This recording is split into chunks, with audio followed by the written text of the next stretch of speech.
रोजा क्या है?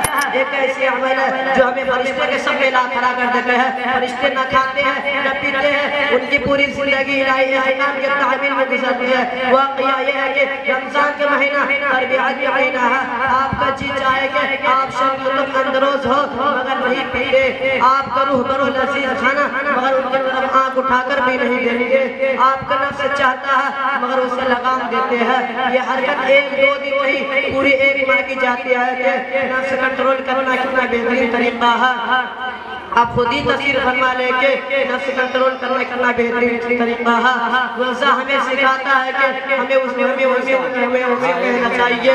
रोज़ा हमें ऐसे सिखाता है कि हमें उसी तरह रहना चाहिए जैसा कि मालिक कायनात चाहता है, हमें उसी तरह रहना है जैसा कि मालिक कायनात चाहता है। ये हरकत हमारे उसे हुक्म से होने चाहिए। वो के चलो तो चल पड़े, वो के रुक जाओ तो रुक जाए, वो के खा लो तो खा ले, वो के पी ले तो पी ले, फिर हमें उसके हुक्म के सामने सर झुकाना लाज़मी है। एक माह की मुसलसल हमले से नफ्स कंट्रोल हो गया तो समझिए कि रोज़ा हो गया, आपका रोज़ा हो गया। आप अल्लाह के सामने में छोटी सी तकरीर पेश करना चाहते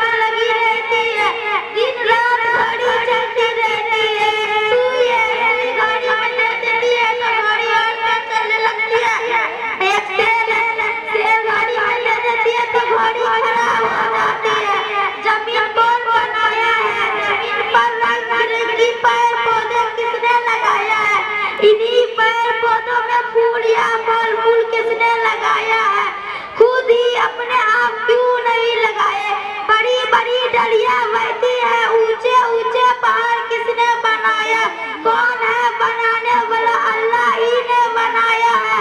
आसमान किसने बनाया है? आसमान पर तारों किसने चमकाया है? इन्हीं चांद तारों किसने बनाया है? चांद पश्चिम से उगती है तो दक्षिण जाके डूबती है। हमको तुमको अम्मी अब्बा को किसने पैदा किया?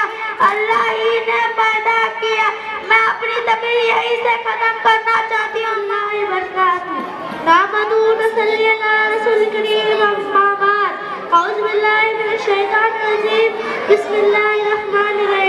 मैं हज़रात के सामने एक छोटी सी तकरीर पेश करना चाहती हूँ जिसका अनुमान है अच्छे बच्चों। मूसिक एक अच्छा बच्चा है, सुबह सवेरे उठ जाता है, घर में सबको सलाम करता है, दांत मांज कर वजू करता है, फजर की नमाज पढ़ता है, नमाज के बाद फिर सैर व तफरीह के लिए बाहर जाता है, रोजाना नहाता है, साफ सुथरे रहता है, पांचों वक्त की नमाज मस्जिद में अदा करता है। मूसिक नेक शरीफ लड़का है, अपने भाई बहन से प्यार करता है, किसी से लड़ाई झगड़ा ना करता, किसी को चीज ना चढ़ाता, माँ बाप बड़ों का अदब करता, उनके खिदमत करता, जो करता बड़े खुशी से करता, खुद भी सलीके से रहता, वक्त पर स्कूल जाता, उस्ताद दर्जे में जो कुछ भी पढ़ाते उसे गौर से सुनता, घर में अगर जो काम दिया जाता बड़े खुशी से करता। इसलिए सब उस्ताद उससे बहुत खुश होते थे। उस्ताद मूसिक दर्जे में अपने दोस्त से घुल मिल कर रहता, अच्छा बच्चा के तरह बर्ताव करता। अपने तकरीर यही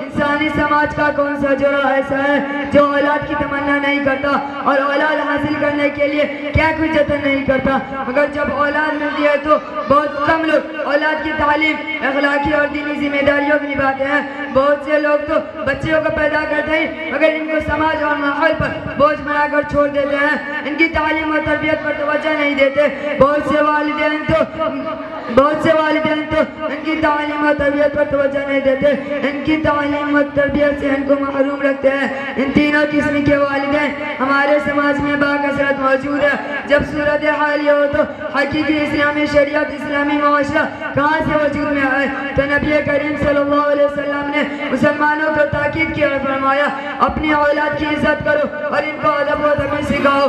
बेशऊरी के ज़माने में माँ बाप जो माहौल और तरबियत इसे देते हैं वही बच्चा की बुनियाद बन जाती है और जिंदगी भर उसी के सहारे वो जिंदगी गुजारता है। चुनांचे रसूल सल्लल्लाहु अलैहि वसल्लम ने फरमाया, हर बच्चा अपनी तरफ पर पैदा होता है, फिर उसके वालिदैन इसे या यहूदी या नसरानी या मजूसी बना देते हैं। मैं अपनी तकरीर यहीं से खत्म करना चाहता हूँ।